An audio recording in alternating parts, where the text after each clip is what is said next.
Vamos acompanhar Jesus num rápido dia. Aqui diz que no versículo 30, voltaram os apóstolos à presença de Jesus. Esses apóstolos, eles tinham 18 anos, 20, o mais velho era Pedro, que devia ter um pouquinho mais de 25, viu? Eram os apóstolos. Voltaram os apóstolos à presença de Jesus e lhe relataram tudo quanto haviam feito e ensinado. E ele lhes disse: vinde repousar um pouco à parte num lugar deserto, porque, aí explica, porque eles não tinham tempo nem para comer, visto serem numerosos os que iam e vinham. Convenhamos, queridos, eles estavam na melhor fase da vida deles, hein, Maurício? A melhor fase, os evangelistas e pregadores aqui que digam, eles não tinham tempo para nada, gente que ia e vinha, procurando, pedindo conselho, ouvindo a palavra, sendo curados, sendo abraçados. Era uma atividade intensa. E Jesus, ele realmente é bom mesmo. Ele olhou para aqueles caras pálidas e falou: vamos fazer uma coisa diferente hoje. Pega o barquinho, não vamos deixar ninguém saber o que vai acontecer. Vamos cruzar o lago da Galileia, o mar da Galileia. Vamos para um lugar deserto e ninguém leva o telefone, ninguém manda mensagem pelo WhatsApp. Vamos ficar tudo em off. É assim que fala, Bi? Em off. Então, versículo 32, foram sós no barco para um lugar solitário. Versículo 33, muitos, porém, os viram partir e, reconhecendo-os, correram para lá, foram rodeando, olhando para o barquinho, até chegaram lá no final, onde eles chegaram.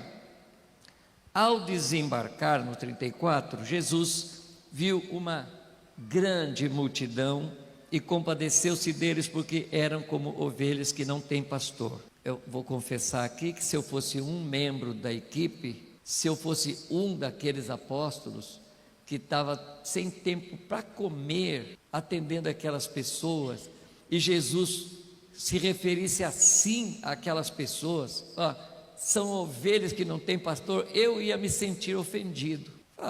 Mestre, a gente está magro de tanto trabalhar atendendo esse pessoal, e o senhor fala que eles são ovelhas que não têm pastor? Então vamos aprender, muita atividade não significa muita coisa. Eles estavam trabalhando, estavam felizes, mais abençoados do que as pessoas, porque é assim, mas as pessoas continuavam como ovelhas sem pastor. Bom, em declinando a tarde, em versículo 35, vieram os discípulos aconselhar Jesus e disseram para ele: o lugar é deserto, já é avançada a hora, despede essa gente, para que passando pelos campos ao redor e pelas aldeias comprem para si o que comer. Porém ele lhes respondeu.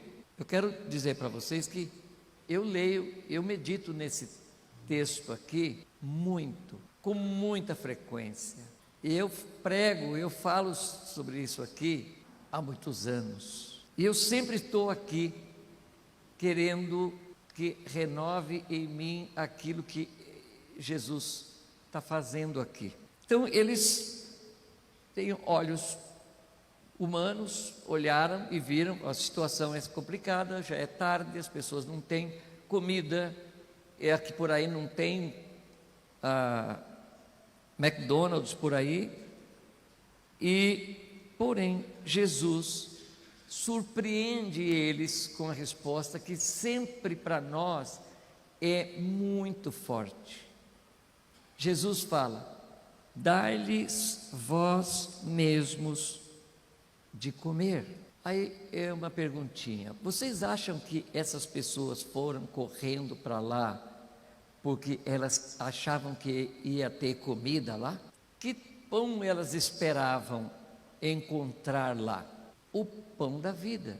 Essa é a verdadeira e a real necessidade das pessoas, dos nossos amigos, dos nossos vizinhos, das pessoas com quem a gente transita por aí, nos voos, né?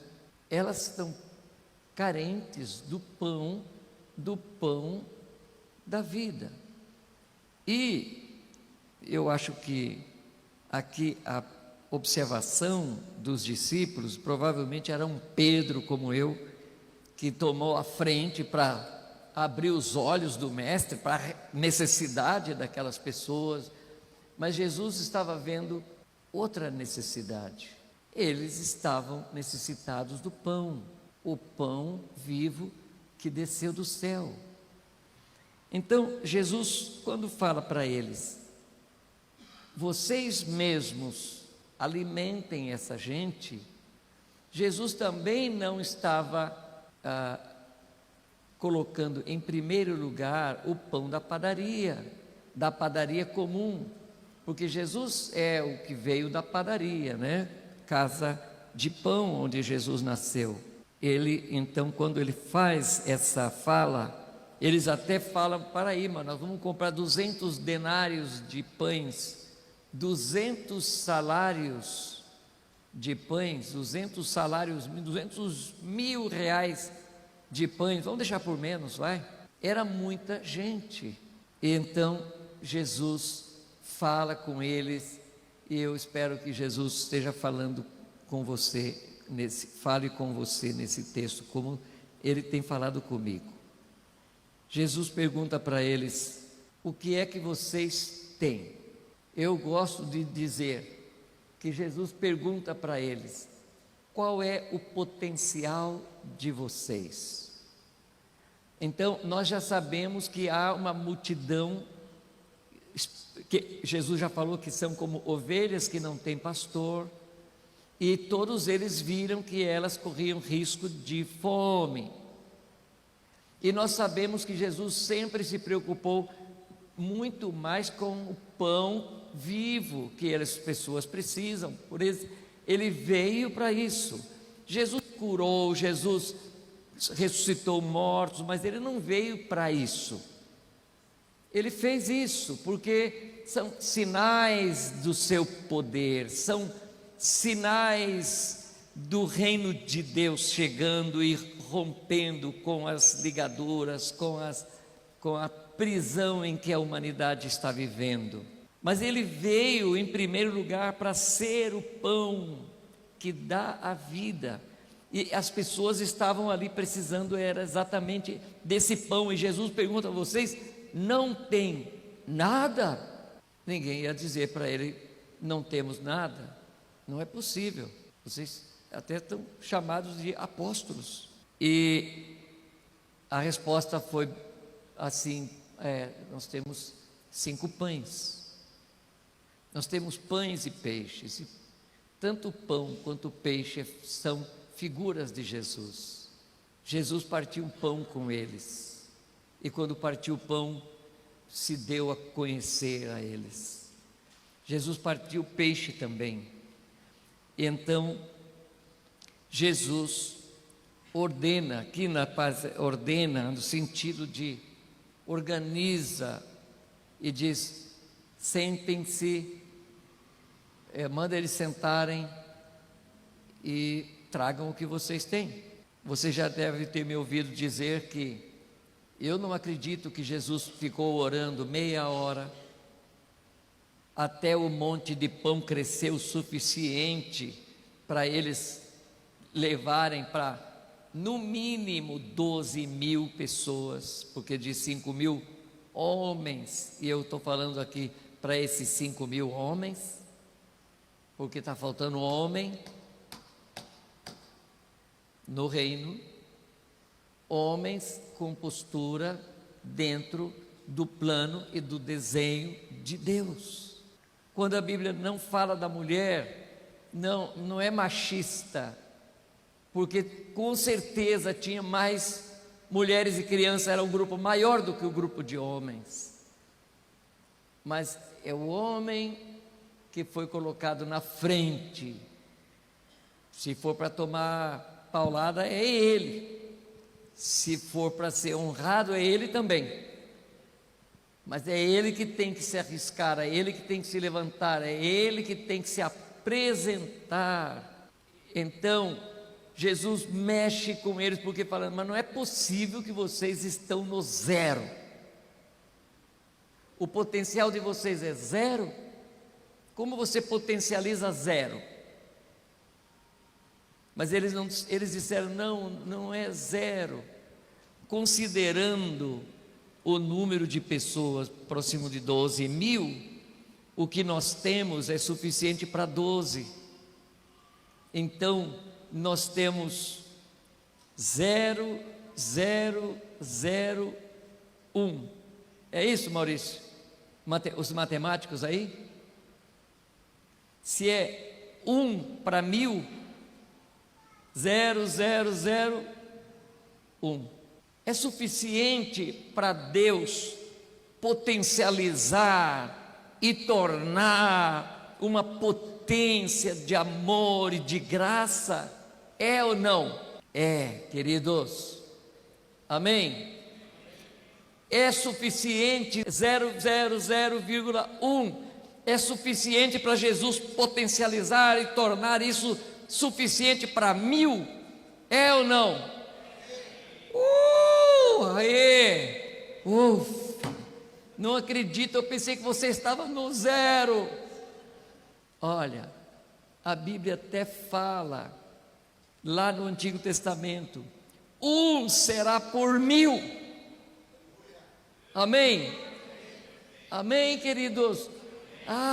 Você não está, você não está no zero. Tem pelo menos, depois de muito zero, no meu caso, tem um umzinho lá, mas é suficiente para entregar. Eles entregaram para Jesus o 0001 que eles tinham, 0001.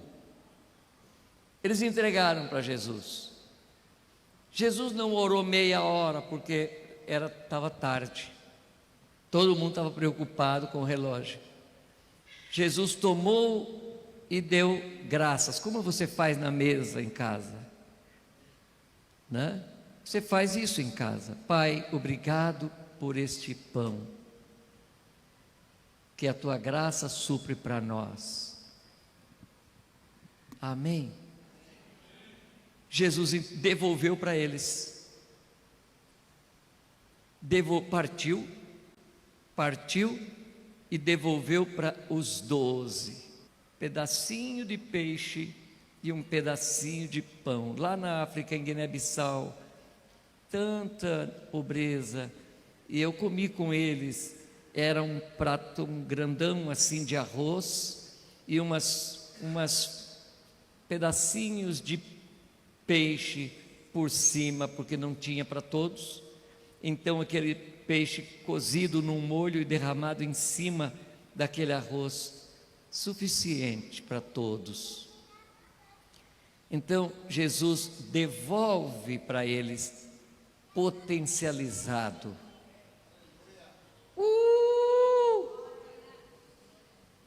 Que graça maravilhosa! Não tem nada, Bi, não tem nada lá, mas tem 0001, entrega para ele. Ele mudou a posição dos zeros. Cada um deles saiu e partiu com os líderes de 50, porque é assim que Israel se organizava nos acampamentos.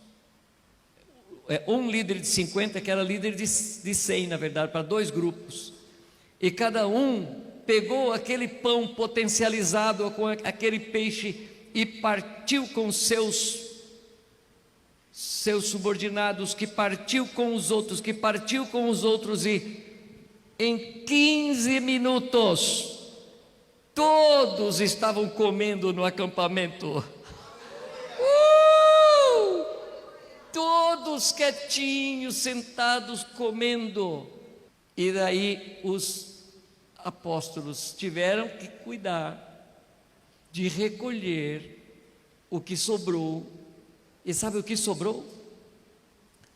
Sobrou a matéria-prima, porque tudo o que foi multiplicado na mão dos líderes e distribuído, sobrou na mão deles. E eles encheram 12 cestos. Agora você vai, imagina comigo aqueles homens. Jesus despediu eles, viu? Realmente é tarde. Vão indo vocês, crianças. Eu vou despedir a multidão ainda. E vão indo para vocês não se atrasarem. Depois eu vou. E Jesus despede eles, eles carregando cada um deles levando um cesto cheio de pães e peixes, bota no barco. E saem e começam a navegar. Jesus faz a bênção apostólica, a bênção araônica, e todo mundo foi embora potencializado, cheio da graça, porque eles acabaram de comer do pão da vida. Jesus vai orar um pouco. O texto aqui diz: Jesus fica orando. Eu queria saber o que ele estava orando. Enquanto ele estava lá orando, ele viu numa visão que os discípulos, os 12, estavam quase naufragando no mar da Galileia. E não era Pedrinho, Maurício é pescador. Eram pescadores, viu, Maurício? Eram todos pescadores acostumados a navegar ali. Mas Jesus estava orando ao Pai. O Pai falou com ele: ó, vai lá. E eu acredito que Jesus estava orando por eles. Estava orando por eles. Sabe por quê? Nos versículos adiante aí, no 48, vamos lá. Vendo a dificuldade de remar, porque o vento lhes era contrário, por volta da quarta vigília da noite. Que hora que é quarta vigília? É o último quarto de hora da noite. Primeiro quarto é das 6 às 9, o segundo das 9 às 12, o terceiro das 12 às 3 e o outro das 3 às 6 da manhã. Crianças, onde vocês estavam? Eles passaram a noite, e Jesus também passou a noite orando, e orando por eles. Nós já vamos ver aqui por que Jesus estava orando por eles. Porque quando Jesus se aproxima deles, eu gosto que Jesus faz de conta que ele ia passando. Não, mas Jesus é super. Ele faz de conta que ele ia passando, porque eles eram pescadores, acostumados com, né? Jesus vai passando, tomando a dianteira, passando. Eles viram Jesus e viram um fantasma. Alguma vez Deus falou para você: não entra nessa, e você repreendeu o diabo? Não precisa falar para ninguém, mas é íntimo. Fala a verdade. Eles viram Jesus e viram um fantasma. Jesus não se sentiu ferido, né? Ele não tem esse problema. Ele vai e... Aí, só para terminar, Jesus... Todos ficaram atônitos, no versículo 50, e fala: mas logo falou e disse: tende bom ânimo, sou eu, não temais. E Jesus subiu ao barco para estar com eles. Emily, você lembra de Marcos capítulo 3? Jesus chamou os discípulos para quê? Para estar com Ele. Agora Jesus vem para estar com eles. Esse estar com Jesus é chave. Mas Jesus vem no barco. Bom, cessou o vento, versículo 51, ficaram todos atônitos. No 52 explica por que estava acontecendo tudo aquilo. Porque não haviam compreendido o milagre dos pães, antes o seu coração estava endurecido. Qual é exatamente o problema da humanidade? Eu estou jogando longe, né? Eu estou jogando isso para longe de mim, viu? Qual é o problema das pessoas? Mas vamos jogar mais perto? Qual é o nosso problema? Mais perto. Qual é o meu problema? Pois é, ainda que eles tenham levado aquele... Olha, imagina eu com aquele pedacinho de pão e aquele pedacinho de peixe para repartir com 1000, porque era 1 para 1000.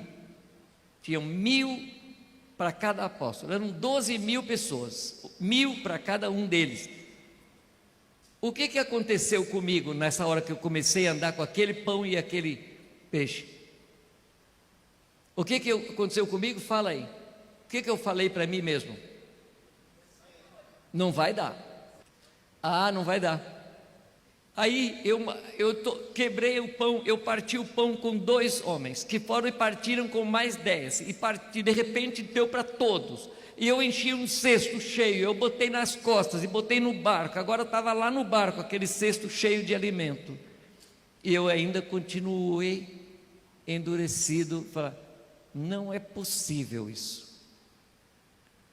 Eu não acredito no que aconteceu. Pois não tem nada que nos separa mais de Deus do que a incredulidade. Concordam comigo ou não? Não, queridos, não há nada pior do que a incredulidade. A incredulidade é que fez desaparecer o jardim do Éden. A incredulidade é que a incredulidade nossa é que o homem ficou rodeando pelo deserto na mesmice da vida. 38 anos o povo de Israel rodeou o deserto, depois de 2 anos, até morrerem todos na sua incredulidade. E eles estavam passando por tudo aquilo porque não acreditaram. Então, queridos, olha, se tem um inimigo terrível, é esse, porque a incredulidade, ela ofende o Criador. A incredulidade desonra. É como se Abigail viesse em casa e ligasse para o marido e falar, olha, eu não sei se vai ter comida essa semana, não sei se meu pai vai querer me receber. Não, Abigail não fez essa pergunta. Então, Jesus precisa nos levar para um lugar deserto de vez em quando. E de vez em quando Ele precisa empurrar uma multidão para cima da gente. E de vez em quando a gente tem que cair na besteira de falar para Ele que não vai dar. E mais uma vez Ele vai ter que falar, e vocês não têm nada? Tenho sim, eu já li a Bíblia há alguns 50 anos. Por favor, me dê o que você tem. E acredite que vai voltar potencializado. Vai voltar. Gostei, Maurício falou de coisa nova. Nós precisamos sim que cada dia Ele nos renove na força, na graça, na fé. E eu nem falo no conhecimento, porque nós já conhecemos muito, mas é na fé, na confiança. Então Jesus ficou até de madrugada orando por eles, pelos incrédulos que ele tinha na equipe dele. E o último que faltava era chamá-lo de fantasma. Era só o que faltava. Como dizem os italianos, só o que faltava. Então, queridos, não guarde para você.